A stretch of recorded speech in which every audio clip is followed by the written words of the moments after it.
Thank you, Nathalie, for starting our day off in such a good way. I have to admit I wasn't expecting a Star Wars reference, but it's always welcome. It is my pleasure to introduce our next speaker, Nathalie Martin. Nathalie's a well-being consultant and co-founder of Safe Space Health, and is with us all the way from Australia, which is fantastic. Nathalie has had an interest in burnout and well-being of healthcare professionals, starting with the humble fruit fly.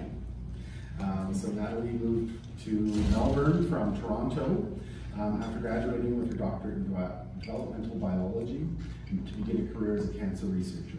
During her 5 years as a researcher, she became more interested in exploring the spectrum of human experience beyond the controlled laboratory environment. A short stint shadowing oncologists exposed her to the ethical and existential dilemmas that health professionals grapple with every single day, and the impact that not having a safe space to talk about the impact of their work had on their professional well-being and personal satisfaction. This experience prompted personal and professional development and coaching, mentoring, group facilitation, meditation, healing, and trauma-responsive practice to reveal what was missing and what's desperately needed to prevent burnout and to heal our healers. Nathalie is a speaker, listener, and facilitates training workshops worldwide for diverse professional audiences to enhance their capacity for human connection and stable therapeutic relationships. Please join me in welcoming Nathalie.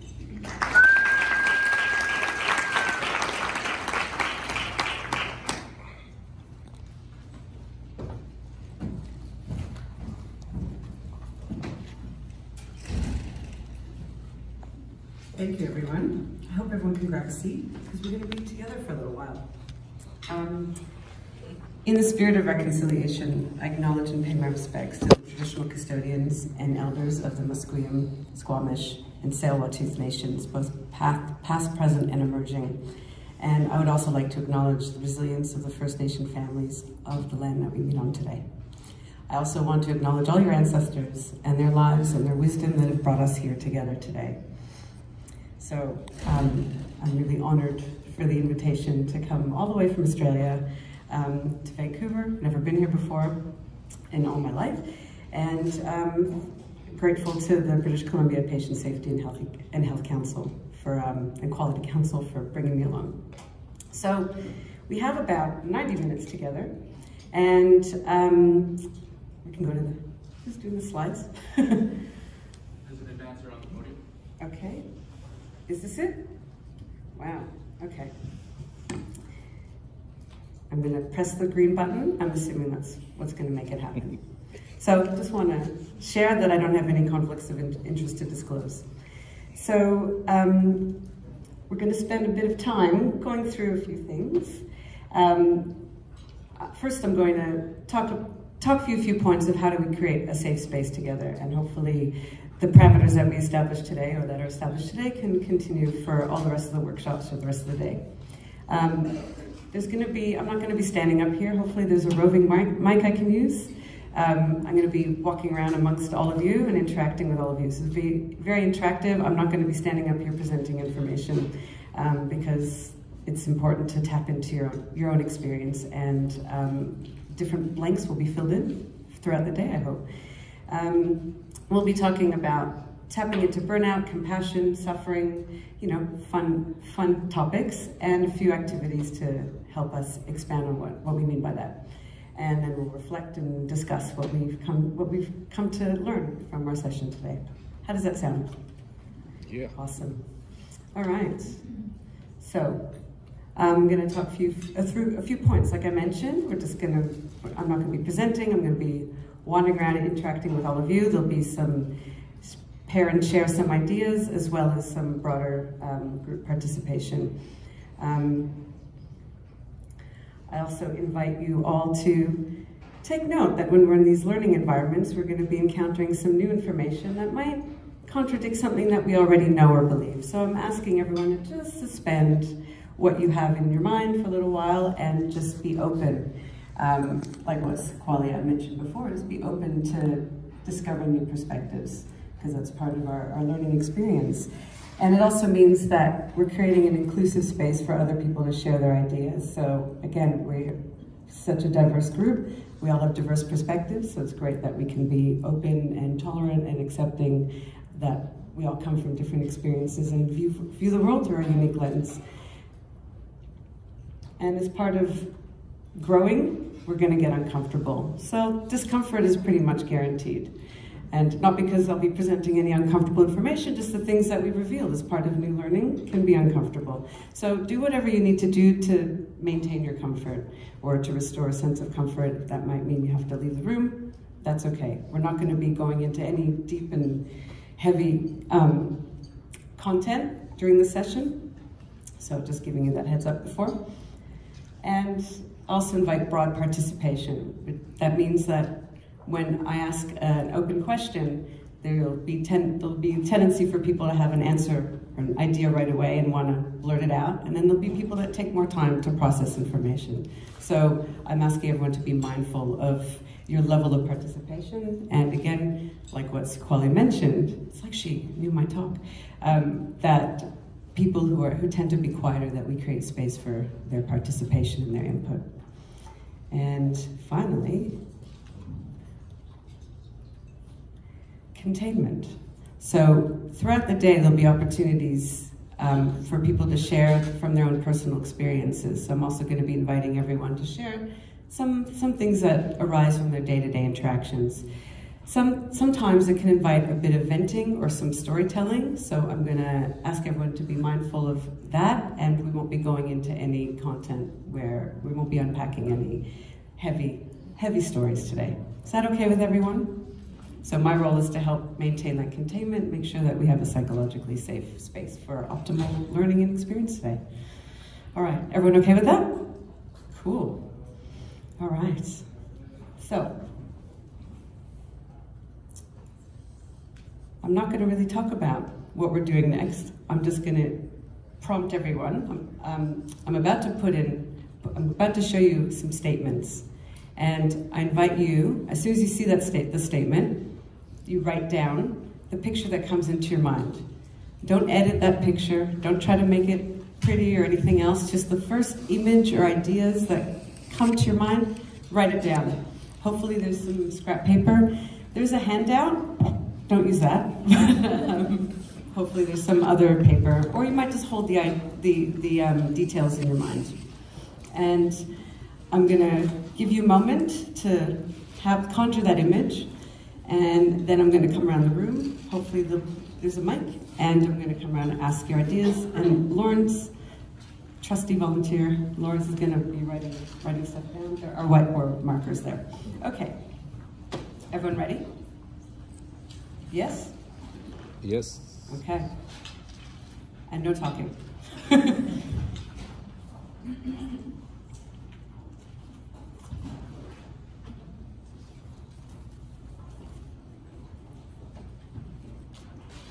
adult shouting, a child is crying. What comes to your mind?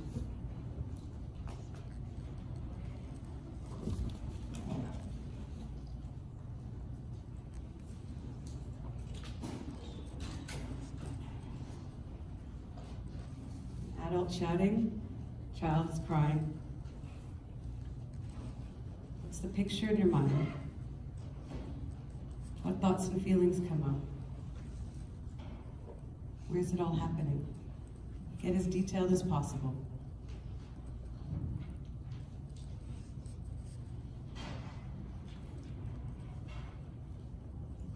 What do you see? Okay. Who's got a picture wants to share? What do you see?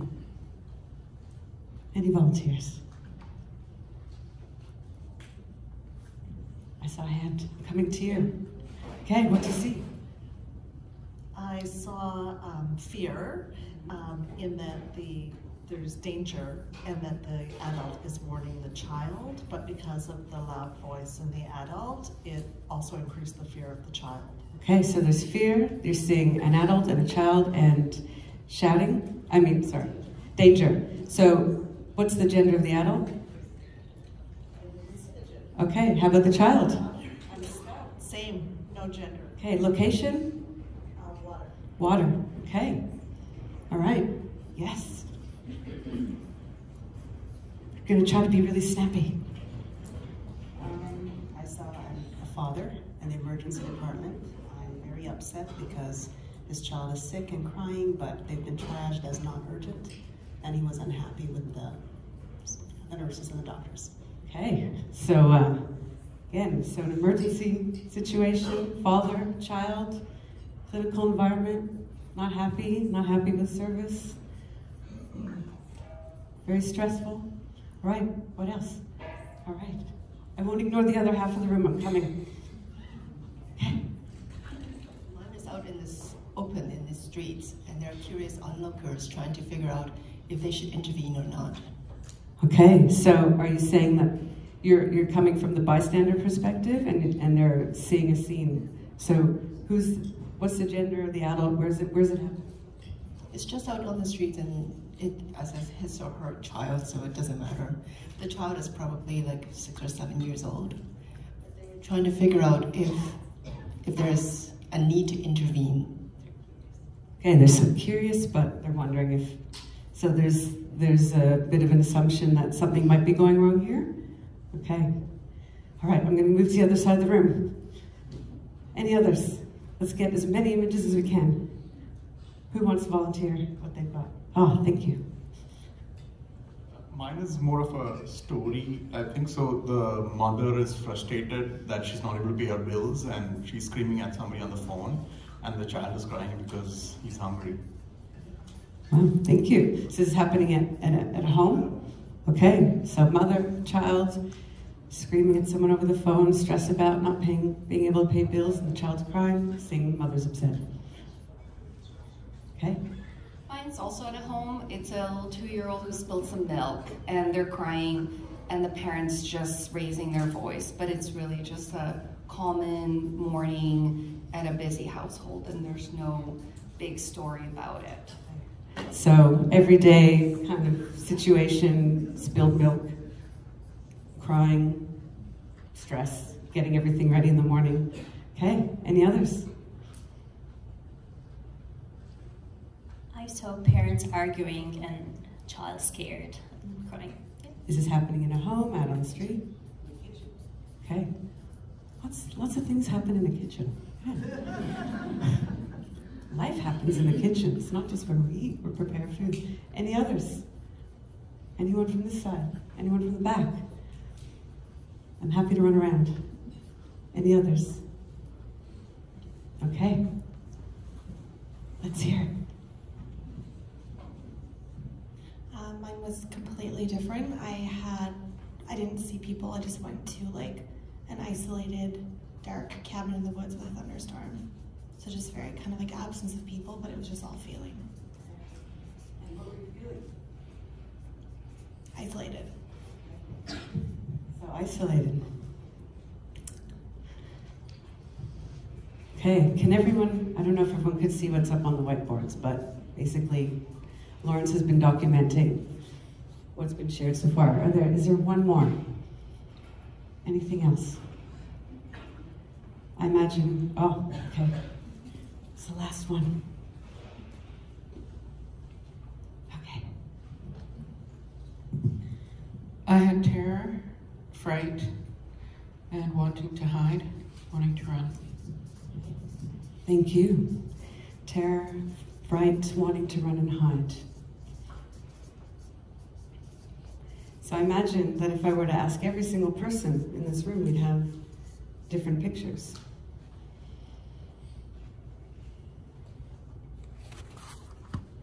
So I have a sip. I don't know how much exercise you're going to be doing. Okay, so when we read the statement, what did we all do? And you could just blurt it out. What did we all do when we read the statement? About their experiences. Say that again? Probably most people went back to their experiences visually. Okay, so people drew on their own experiences and translated into an image. What else did we do? We get a story. We get a story. So it wasn't just a statement and a thing, there's a story behind it. Anything else? What else did we do? drew on our experiences, created a story. Imagination. Imagination. So, why did we have all these different pictures?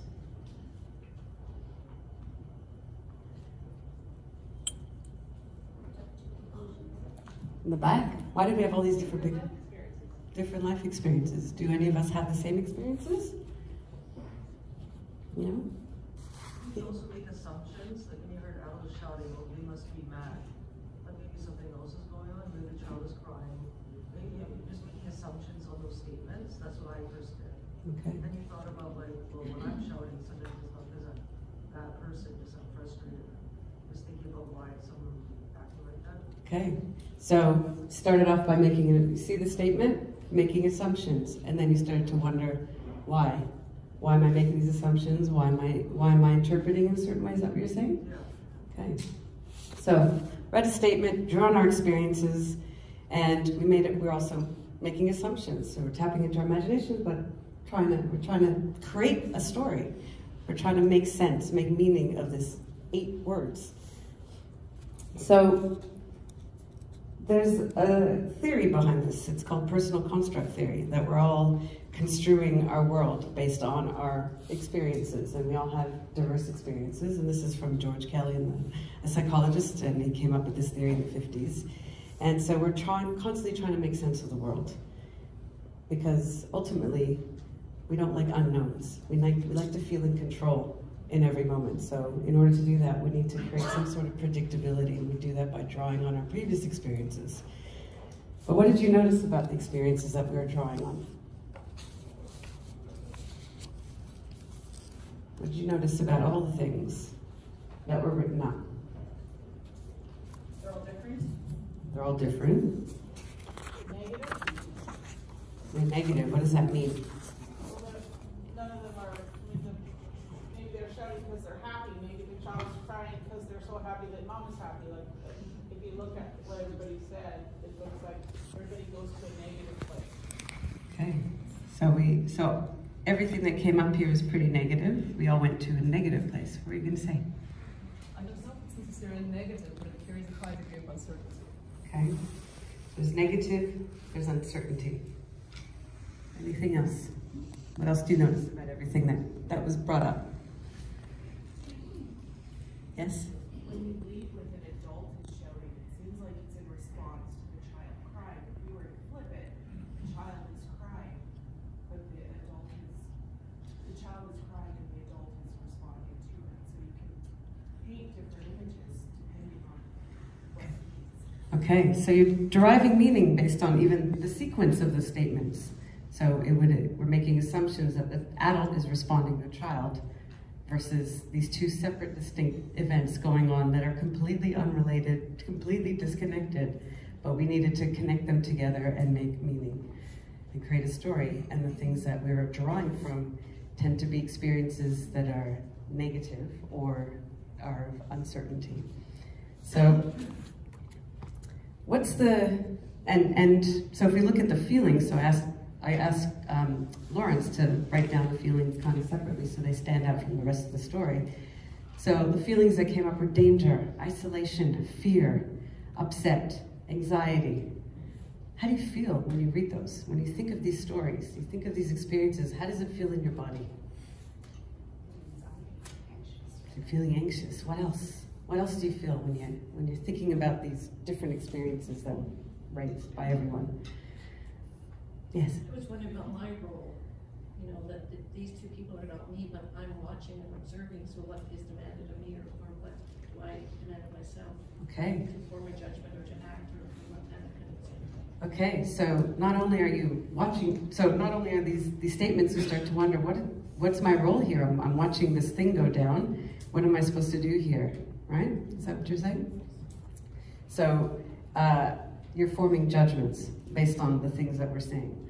So with 8 words, we formed these massive stories, had lots of really negative, heavy feelings about it. We're a pretty judgmental group of people, are we not? Yeah, and this is what we're normally doing. This is, again, we're trying to make sense of our world. We're trying to understand where we fit, and we want to also make sure that we're safe. That's fundamental to what we're all trying to do. And I know there'll be other speakers diving into that a lot more today. So, seeing as we are perceiving information from our own unique lens, drawing on our own previous experiences, being pretty judgmental about it, drawing on some negative experiences that help us feel pretty heavy or fearful or unsafe. What's the risk of doing that in our everyday life? What's the risk to us?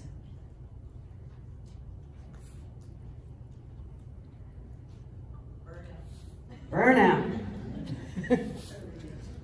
What does that mean? What does that mean? The risk to us is burnout. Can you expand on that? We're interpreting what we're seeing or hearing in negative light, it causes negative emotions, anxiety, and our association with all of the stories we hear is negative. You're, from a medical perspective, like, really, you're gonna burn out. Okay, so thank you. So you said that really eloquently, so that if we're constantly feeding back from our environment and we're constantly construing our experiences in a negative way and we're just responding negatively to the negative things that we're assuming are negative, then eventually it's going to wear us down and lead us into burnout. Any other thoughts? Yes? I was just wondering if we are then at risk of maybe slamming that adult and that child by reacting in a way based off of our constantly seeing negative things, rather than asking questions or offering support or put our stuff on them and then create this situation or somebody else. All right, so because of our assumptions, we could be reacting or responding to a situation without making sure that we're accurate, if the information we have is actually correct and accurate.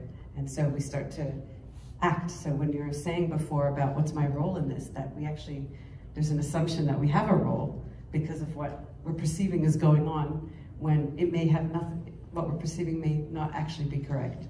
So the risk of constantly perceiving our world in this way is burnout, and it could be inadequate responses.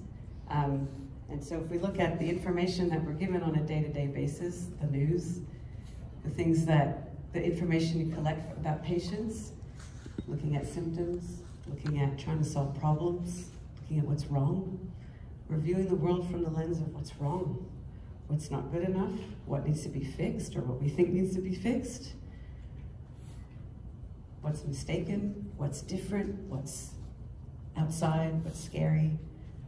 So doing this in an everyday life can definitely lead us on the path of burnout. And at the same time, these are the things that interfere with our ability to be compassionate and to express compassion.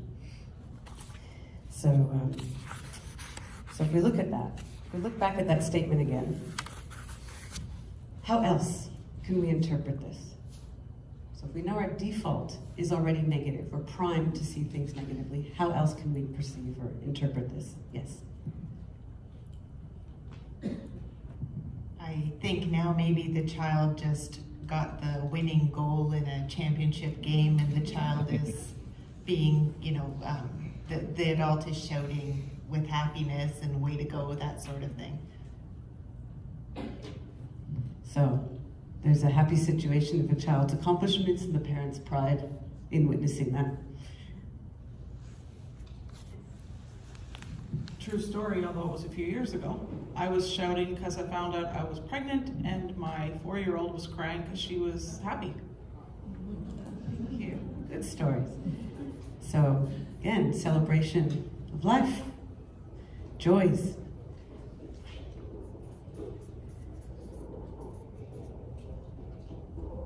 It's along the same lines of that, but a mother shouting as she's delivering her crying baby. So a lot of joy around babies. Okay, so we're starting to tap into a bit of creative thinking or imagination. Again, the same eight words, same sequence of statements, but yet, once we've taken a pause and moved out of our default way of construing the world, we're starting to tap into something else. And so these stories, these narratives people have shared, uplifting. Even as you're sharing it, your faces are lighting up and the group is feeling lighter. Think about the feelings about these positive stories. How does it feel in your body? What happens? What happens? What's happening in your body when you think about happy stories, babies birthing, children kicking goals, parents celebrating? What does it feel inside in your body? Yes? You feel energized. What else? Okay, open, lighter, spacious. Anything else? At first, when it was negative, I felt sort of bad for having the thoughts of this mother screaming at her child and just like thin weeks, because it probably would experience better than me. So there was like in my head, I'm like, oh God, why didn't I think of like something a little more savory, like a trauma situation, instead of something where there's like this mean old mom. So when I think about these happier situations, when I conjure those thoughts in my head, I'm judging myself less for them. Now that I wish I would have gone there first, because that's it. Okay. Thank you. So we're not only noticing what's happening over there in this fictional scenario, we're also judging ourselves for how we're construing that scenario. Yeah. So not only are we judging others based on little information we have, we're also shaming ourselves at the same time. And that when we start to step out of that default, so our default is shame, our default is not good enough, our default are things that make us feel heavy. And so what we're experiencing is this nice mirroring between what we're seeing in our environment and what we're feeling inside. And it just feeds back and feeds back. Someone had their hand up. Yes? I think one dangerous thought that's neither positive or negative is just, so what? This has nothing to do with me. I don't care. Indifference, apathy. Thank you. The happy version is still a fictional version, you know, if we're looking at the information there. And so it still puts me back in, I don't know enough, I don't know my role, because that's as much a construct as the unhappy version. That's right. Okay, thank you. So we don't have that much information. We can perceive it as negative, positive, neutral. And either way, we need to have some sort of break between our default and using our imagination to find out more information. What's actually going on here? And what is my role here? How do I respond to this that is going to be appropriate and not cause harm to them, to myself, to any other people involved? So these are some questions that we are working with every single moment and every single day. But if we are working with the information from a only negatively biased perspective, it's going to affect us, and we're going to enter into burnout zone. So Elaine Maslach coined the term burnout, and I've taken an excerpt of some of her papers. And it's an erosion of the soul caused by a deterioration of one's values, dignity, spirit, and will, characterized by physical, emotional, mental exhaustion, depersonalization, and low personal accomplishment. So this term was coined for more different industries. It didn't come from the healthcare industry. The difference between healthcare and everywhere else is that we're dealing with extensive amount of human suffering. So we might suffer in our own workplaces, but when you are tasked to play a part in alleviating suffering, when we are construing our world and everything, and all the information that we're bombarded with on a regular basis through a negative bias, then we are susceptible to burnout, as well as moral injury, compassion fatigue. You know, we can put any label on it, but it's not going to be good for us. So the things that we discovered here that's listed, these are sources of our own suffering. We're drawing from periods of our time when we've experienced suffering, whether we're aware of it or not, and it could be unresolved, and we are using it to try to understand the things that we're exposed to. And we're doing that because we're not stopping ourselves and going, I need more information before I can decide on what to do in this situation, if I have any role in it. And so when we take a break and can tap into our imagination, we tend to come from a more compassionate perspective, not only for the other people, but for ourselves. Is that what we understand that just went down? Okay, so This is, so again, there are many definitions about compassion. And because we have judgment about the way we feel, so when we're construing something in a negative way, we can feel negative about ourselves for having made those assumptions. So we cause ourselves suffering. And when we're doing that, it's hard for us to take a compassionate lens to ourselves or the situation. So some definitions of compassion are actually making negative emotions a bad thing. And I don't want us to do that here, because emotions are emotions and we all must have them. We all experience them, and they all help us create meaning in our world, in our lives, and make sense of situations. So I've worked with definitions here that talk about another's humanity.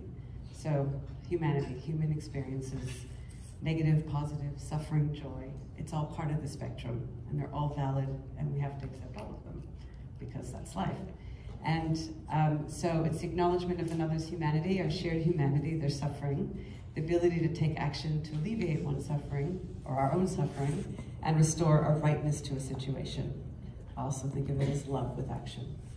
It's also suspending our judgment about others, the capacity to just go, okay, I have this negatively geared bias, and I'm just gonna put that out there, up onto the side, I'm gonna park it, and I'm gonna think about, start to ask questions and wonder, how else can I interpret the situation?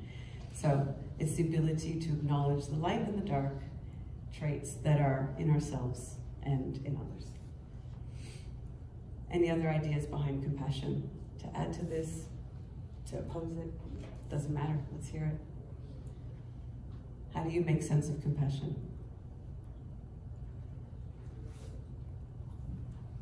Any ideas? Yes?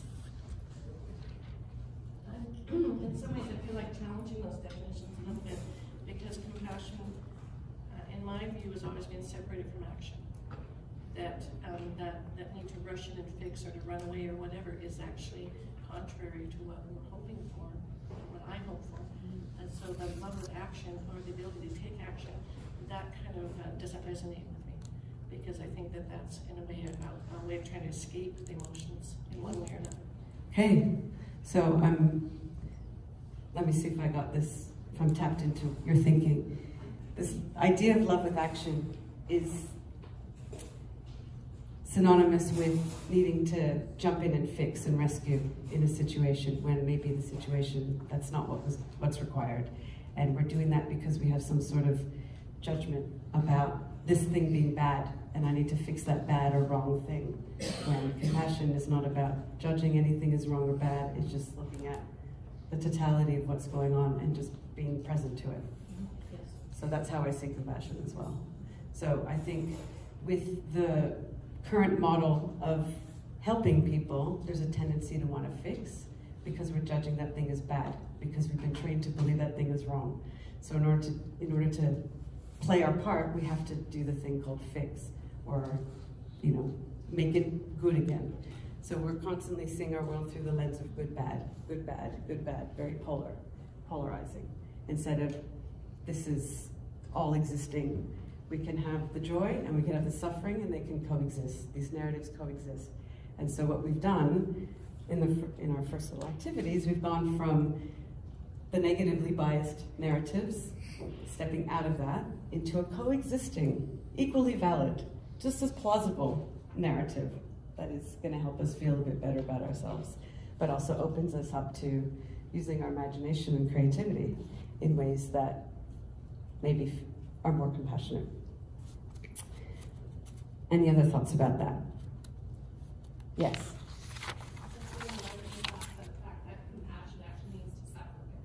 To suffer with. Okay. So as we remembered from that first activity, that somebody mentioned, when we are construing something negatively, we ourselves are feeling quite negative. So we are, in essence, suffering when we're viewing the suffering. So compassion is a way of recognizing that we're in this suffering together, and I don't necessarily have to do anything about it or make it wrong. It's just how it is, and I can do this with you. Did I get that right? Yeah, and just linguistically, it means compassion is compassion. Yes, compassion. Okay, thank you. So, On the table, there's some handouts about that outline some compassion tools.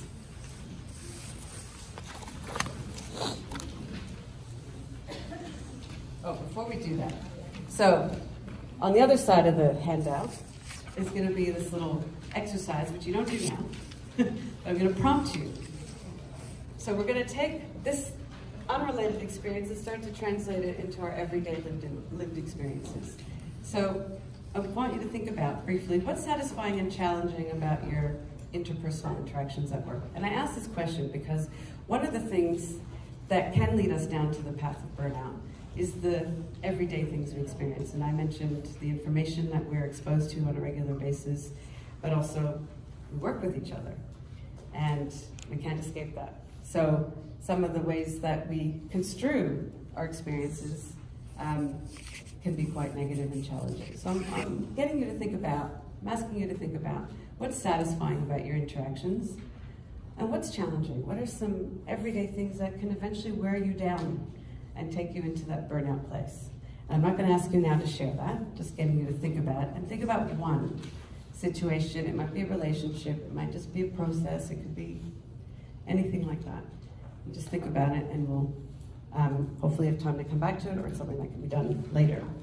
So I like to take the things that we learn about ourselves and translate it to some practical action. Everyone had a chance to do that? Think about one thing? Yes? Okay. So, in order to move, so again, recapping, we are geared towards promoting our own suffering. So, our default way of viewing the world is negatively biased. That takes us into dark and heavy places, and it creates this sort of feedback. So in order to move out of that default way of construing the world, which we need in order to create certainty and predictability and feel safe and to feel in control, we have to do some cognitive or mental steps. So, first one is take a pause. So there are different ways that we can pause. So we can do some breathing. We can do it less vocally. When I'm in an interaction with someone and things aren't going well, and I feel very intense and locked in, what I do sometimes is I just shift my gaze. So I look up, and I do that naturally anyway when I'm thinking of something, but sometimes it breaks you away from feeling obligated or compelled to respond or react right away. And you can do the same with your shifting your body posture. So those are three little kind of subtle ways that we can create a pause in any moment so that we can break out of our default and enter into a place where we can be a little more compassionate. The second thing, curiosity. So a few people have mentioned, I don't have enough information in order to know how to respond. So we often don't ask questions. We just expect that we should know the answers, or people expect us to know what to do in every second, all the time, because we know everything and we're certain, which we're not. So we have, so if we're in an interaction with someone and it's not going well, it's feeling really uncomfortable. So you take the break, you pause, and you have that inner thought, I wonder what they mean. And then you verbalize, can you tell me more what you mean? Can you tell me what you mean by that word? Another example is, what are their assumptions? What are they assuming about me? What are they expecting about me that I don't know that they're expecting? So can you help me understand what you're expecting of me? And that's why this outcome wasn't achieved. What were you thinking what were you expecting that I was going to be able to do here?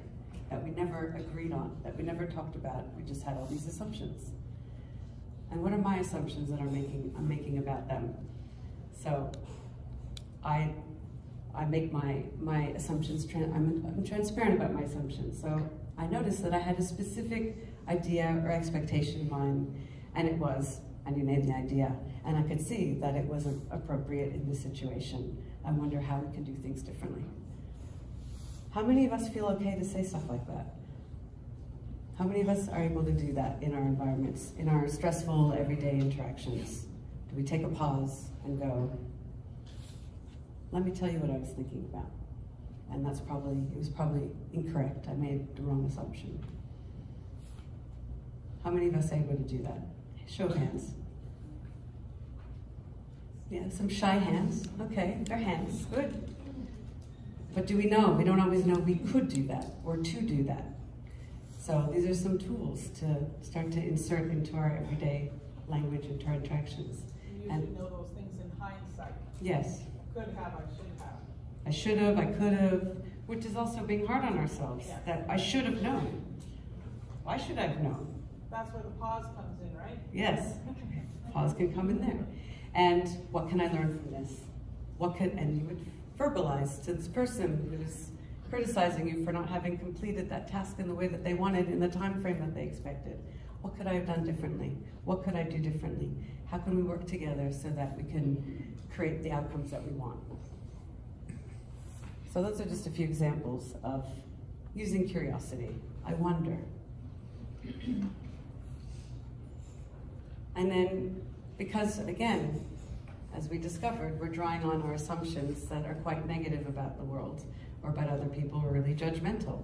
And we need those judgments so that we make sense of our role and make sense of the world and everything happening in it, where we belong, where we fit. So there's a way to introduce new ways of thinking to help us tap into compassion. So we assume that each person's doing their best. And their best might look different to my best, but it's their best. And I can accept that. And if I don't like their best, it's not their problem, it's my problem. And then I have to ask myself, why is it my problem? Maybe because I have super high expectations that are unrealistic and I need to adjust those. Or maybe I'm highly self-critical because I expect way too much of myself, and therefore it translates to other people. Each person is already whole and complete. Nobody's broken, nobody's in deficit, nobody is missing anything. Everything is already there. So if we can encounter someone with the perspective that everyone is whole and complete, then we won't necessarily feel like we have to fix something, or it's our obligation to fix or to make something right for them. When I talked about before on the compassion side about bringing a rightness to a situation, think of it as sort of a justice. So when something has gone wrong, there's been an injustice, compassion is a way to take an action or not act, not take any action. Might be something we do, we hold back from, and brings more of a justice, a restoration into the situation. So each person is already whole and complete. We all suffer and we all have joy. Suffering and joy can coexist. There isn't one or the other. So if we see someone, so as a physician, they're not coming to you. Your patients aren't coming to you because they're joyful, unless they've had some, finished a treatment and they've had the all clear about something, then yes. And the physician is giving them the news, and of course. But someone's coming to you because your role is to help them with their concerns, to help them solve a problem. But we have a tendency, again, because we are negatively deviated, that our thinking can be negatively deviated, that that's all there is going on. And we forget they have a whole life, all these other things going on behind the scenes. They can have joy, pleasure, satisfaction, all sorts of things, but they're only coming to you because of their suffering. So remembering that we can zoom out and go, there's joy. There's also joy, there's also other things happening in their life. And that will help us. Each person has the resources and the resourcefulness they need to overcome a challenge. My role might be to help them access a resource. A resource could be remembering a time when they overcame a challenge. So helping them reflect on how did you deal with this last time? Might be knowing about some community outreach, anything in their environment that can help them. And each person makes choices to survive, to live. And I can appreciate their choices even though that's not the one I would make.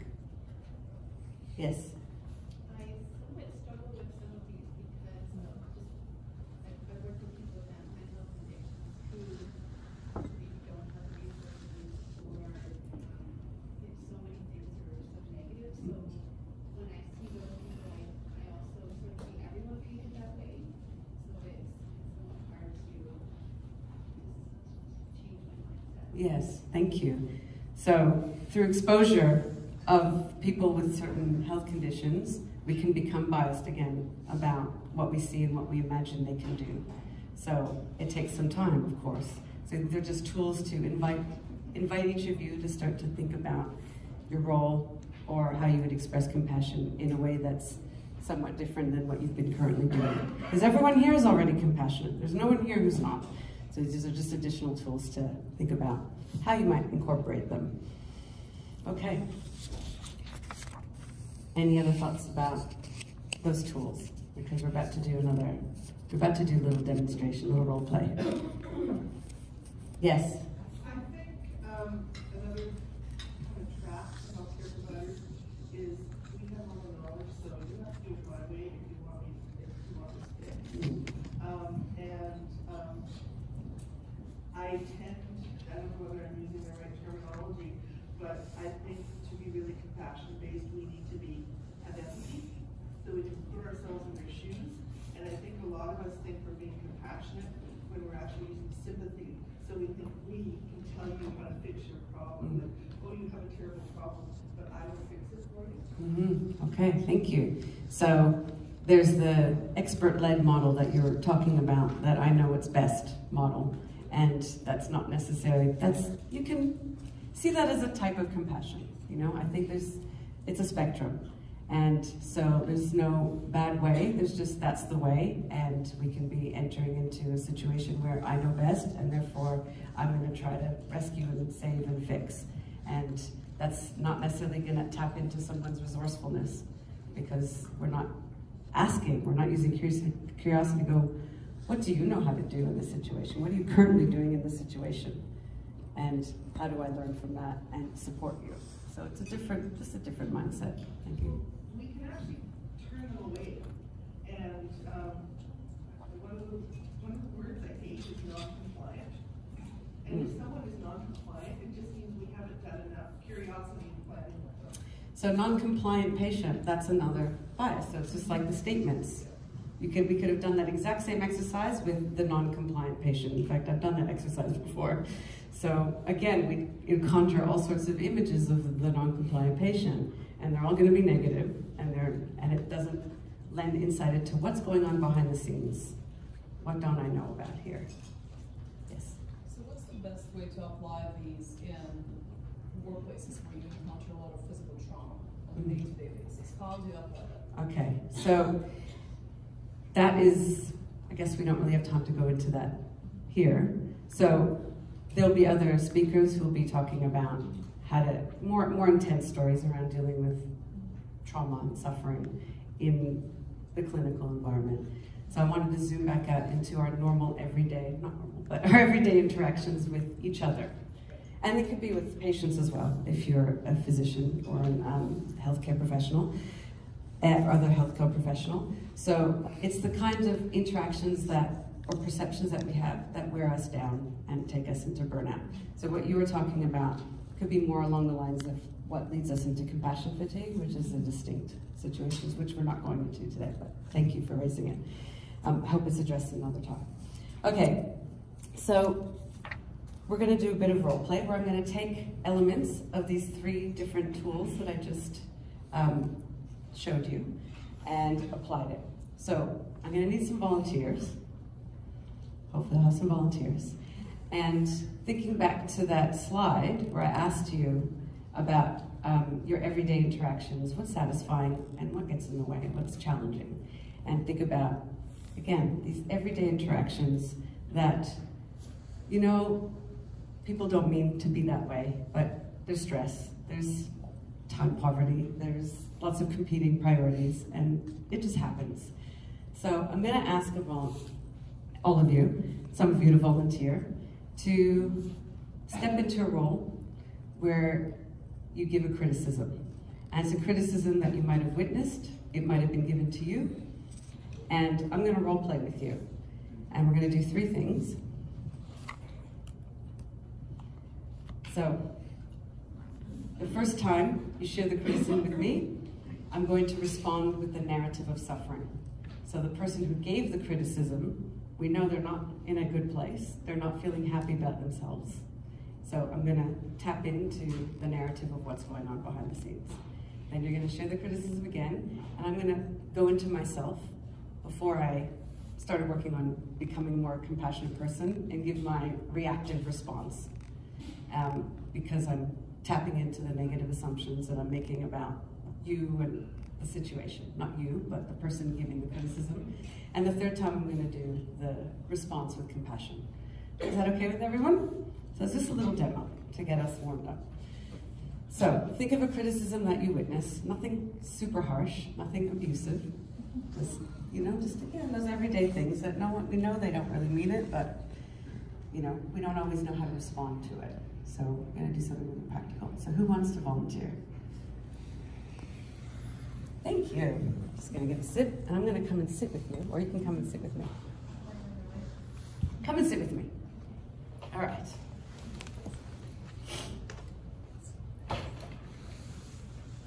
So, is everyone okay with this? All right. So, again, just, you're gonna either be yourself or you're gonna be a person who's criticizing. Self, what I like. Yes.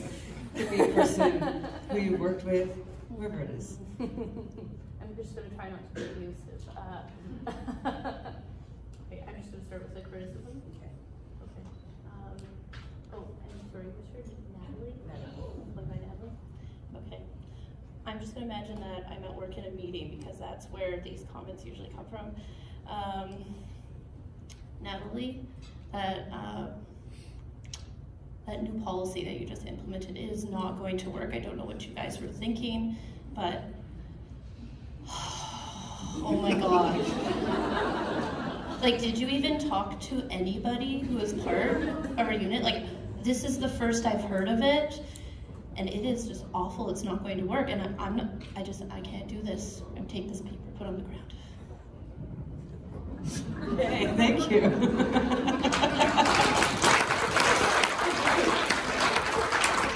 So, the narrative behind that comment, I imagine, is the person is kind of sick and tired of having to carry out these things that they didn't have any involvement in creating in the first place, that are supposed to be helpful in improving, you know, efficiencies and procedures, but in fact adds to the burden. And so there's a bit of frustration and not feeling valued.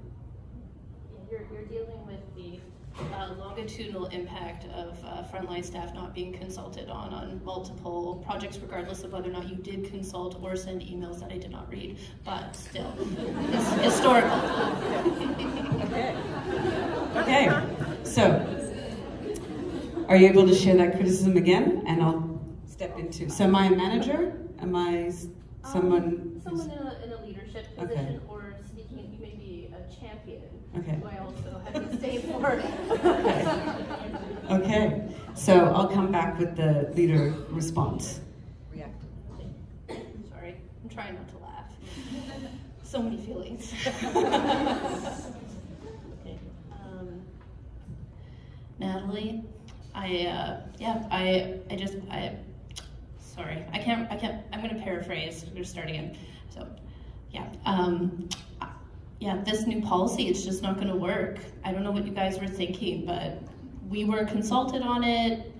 It just doesn't, it does not relate to like what we're doing at all. It's not gonna work. So I just, I can't do this, and I'm put it on the ground.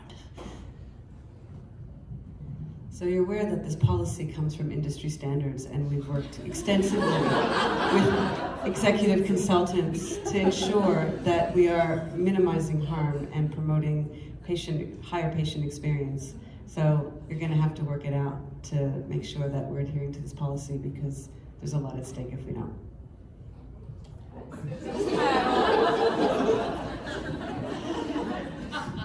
Sounds great. That felt so easy. Okay. So one more time, and I'll come back with compassion response.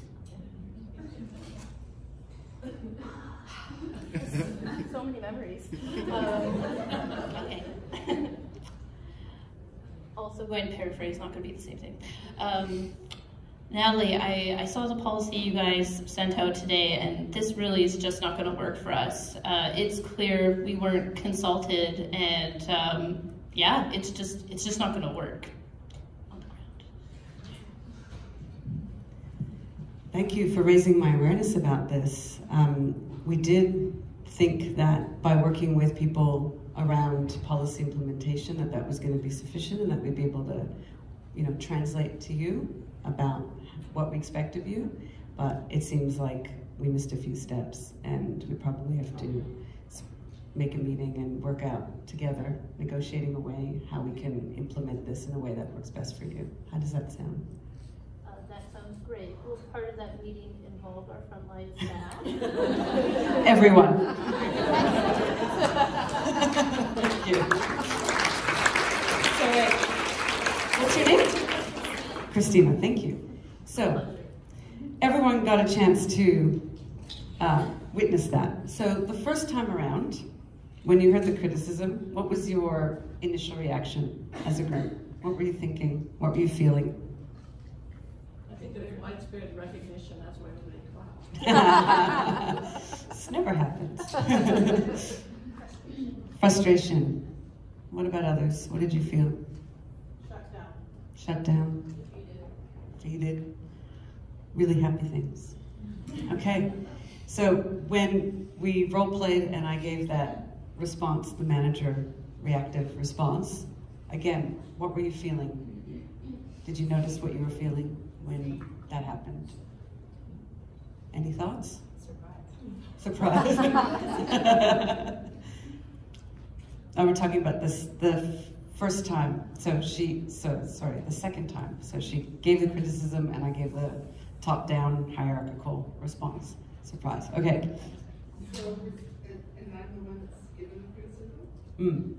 It's like, although that's what they always say, I'll agree, but I'm not going to do it. Yes, absolutely. So, what's the word to describe that? I can't think of the word. Disingenuous. Yes.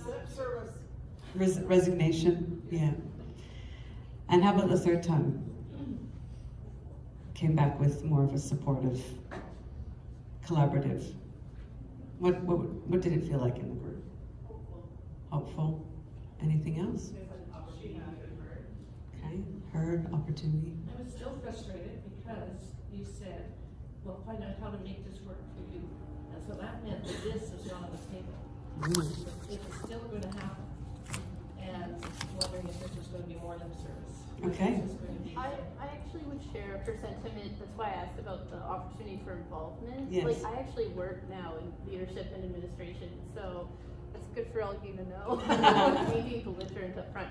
But yeah, I just think that when I think about meaningful involvement, it's partnership. So I was waiting to hear what words are going to indicate partnership in this interaction. Okay. So you're looking for partnership, collaboration, things that are meaningful for you, that are part of your value system. Okay, thank you. Another volunteer.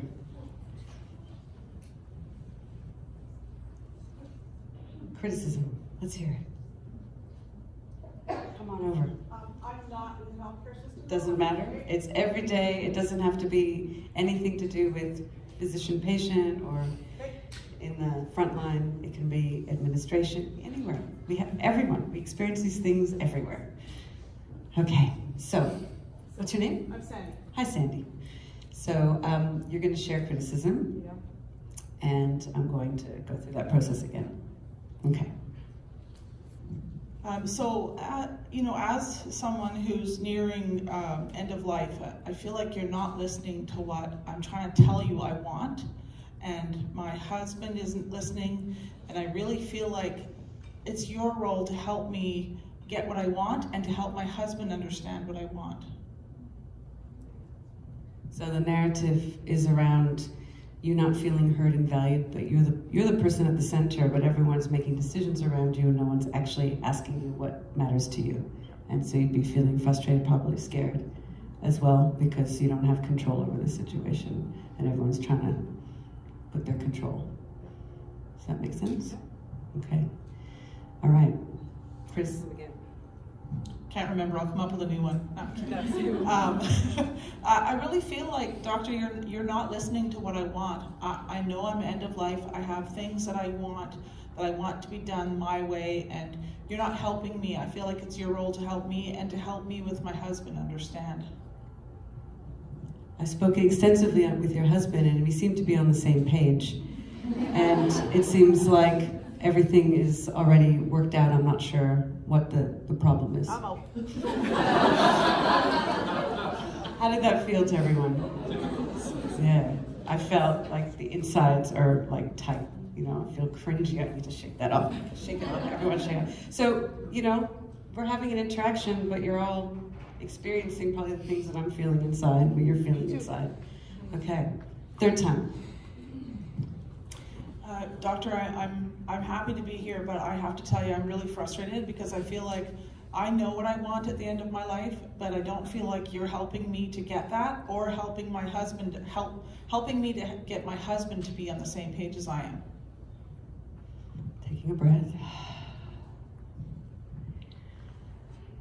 So I could see that there's been some errors in my communication, and I haven't been listening to you. And I think the problem is, from my perspective, is that I've been spending time speaking to your husband about what you want instead of actually speaking to you about what you want. So can we take some time for you to outline what really is important to you, as this is your life? Absolutely. Mm-hmm. Thank you. How did that feel? What feelings came up? Anything? What feelings came up among the group? Relief. What else? Shout it out. What was that? Validation. Validation. She had the power back. I felt emotional saying that. And I'm not even, you know, the physician. So our words have such power. And just tapping into this narrative or this idea that I want to connect with this person, I want to see this person in her wholeness and support her with what she needs because she matters and she's resourceful. That has an effect on me. That has an effect on you. Imagine that's having an effect on everyone. You have to make yourself vulnerable and open in order to make that progression of compassion. Okay. Thank you. How are we doing for time? We're okay. It is 5-2. 5-2. So you have 15 or 20 minutes. Perfect. Okay. Thank you, volunteers. So what stood out about that demo? Place to real life. Pardon? Place to real life, day to day. Day to day. What did we learn about that, about ourselves? Anything? You have to take a risk. Okay. To put yourself out there to say, you're right, I haven't been listening to you. And then just accept what response you get. Okay, so is the risk about coming out of this kind of expert I know it all role into I'm here, I'm going to do something different. I need to do something different. Okay? 3 words. Compassion includes vulnerability. Okay, compassion includes vulnerability. Not on that list, but yes, definitely, it's required. It's to move out of that default of where we have been into a different way of being, a different way of seeing that person in our situation. Yes? Part of the issue, however, seems to be that we have often too much compassion. And it's not hard for us to play that compassionate role in our setting and relate to the patient or the person we're talking to. But that can be very fatiguing. And I think that's the energy, that's the challenge that I think most of us are facing. Yes. So that to me is more of an empathy issue versus a compassion issue. So empathy is on a spectrum, and we can go too far into someone's narrative, into their story, that we start to drown or feel some responsibility to make them feel differently than they already do, or to try to resolve something. And that can sometimes, when we're doing that day in, day out, again, that can take us into the compassion fatigue space. Not really burnout, but more the compassion fatigue. Happy to talk to you about that after. That's not something we'll cover, but that can be covered. I think that might be covered in one of the other sessions. But that's a distinction between empathy and compassion, which we don't have time to go into today. But thank you for raising that, because that is a major concern in healthcare. Any other thoughts? Yes?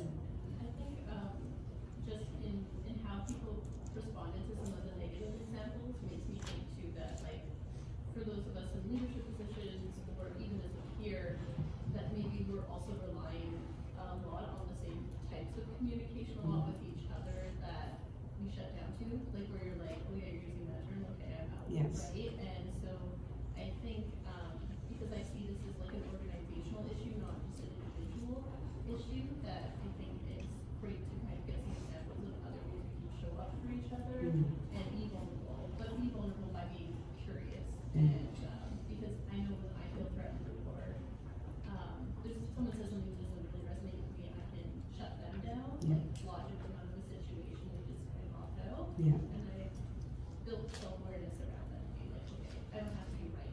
Or why am I trying to be right? Thank you. Yeah. So it's moving out of this idea that someone has to win here, someone has to be right, and into using different techniques to, I want to show up, like you said that really nicely. We need to show up for each other. I need to be there with each other. I need to partner. Partner is an important word that I used before. So these are qualities or different aspects of compassion that we can employ to show up for each other. All right, so we're going to go into another little quickie activity. And again, I think this is something that we've all experienced at least one time in our life. And I'm going to bring in my friend Nicole to be part of this demonstration. So Nicole, she's on top of the world, and she's obviously let me use her photo for this. You know, she's got beautiful, long, curly hair. Her smile lights up a room, on top of the world. And then Christmas Eve day came along, and she had to have a haircut. And that was the end result. So she's feeling pretty devastated. And every time she was driving and she looked in the rearview mirror, it's like the reality of what had happened hit again and again and again. So how many of us have been to the hairdresser and not happy with the outcome? Right? So, and how do we deal with that? How do we deal with that? So we're going to take some of the things that we just explored together, and we're going to apply it to deal with our own situation of going to the hairdresser and not getting the result we wanted, and how do we deal with it compassionately. So I'm going to ask you to work as a table and talk about, you know, not really the experience. We've all had, I'm assuming we all had a negative haircut experience, and talk about briefly how you have dealt with it in the past. And you might work in pairs or threes or the whole table, it's up to you. And then how can you apply some of these different compassion tools to deal with the situation? Whether it's how you communicate with the hairdresser or how you deal with yourself, doesn't matter. So you have about 5 to 10 minutes to do that. So everyone clear about what we're doing? Yeah, go for it. So everyone be Nicole.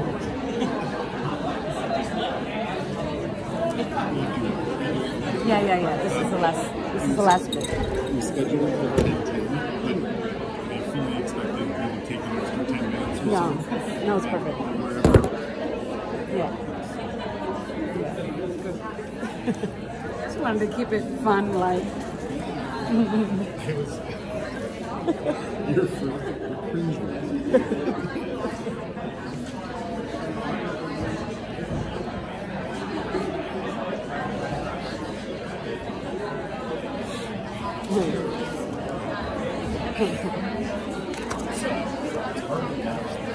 That's the thing, but we do this in everyday life, and we do, you know, we see this.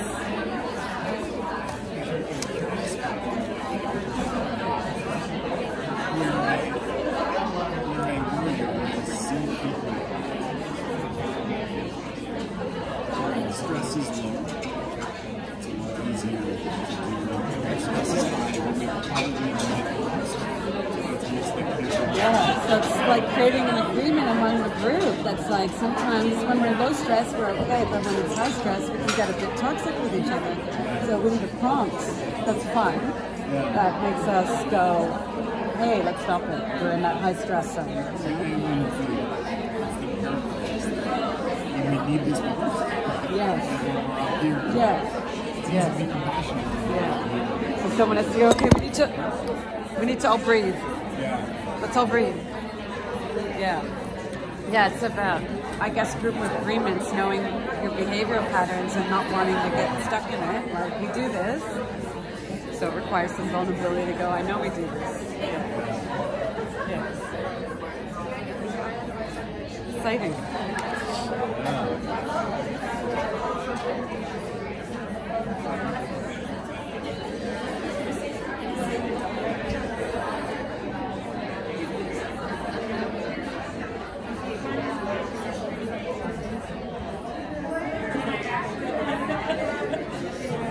Take a photo.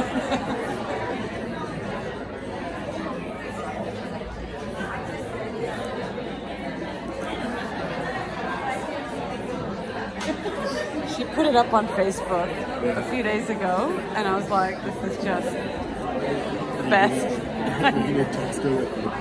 No, she's like, please take it. Your haircut's gone international. This makes me laugh every time I look at it. And she laughs so hard about it. Yeah. Yeah.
How's everyone going? Another minute, and then we'll reconvene.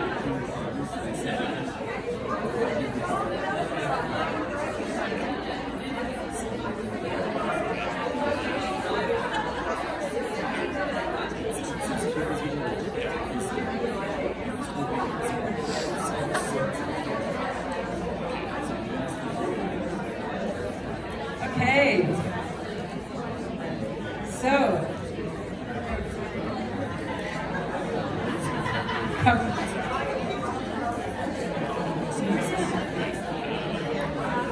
All right, so you've all had the opportunity to be Nicole and imagine how you can apply some compassion tools to dealing with the bad haircut situation. So, what are some things that you came up with? How would you communicate with the hairdresser? What would you say? Or with yourself? How would you apply compassion to yourself? Or really, I think it's about the communicating with the hairdresser. What's going on? Any ideas?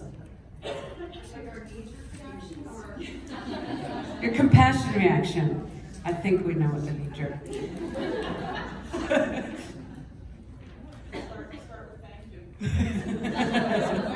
Yes. Right. So this table, what'd you come up with?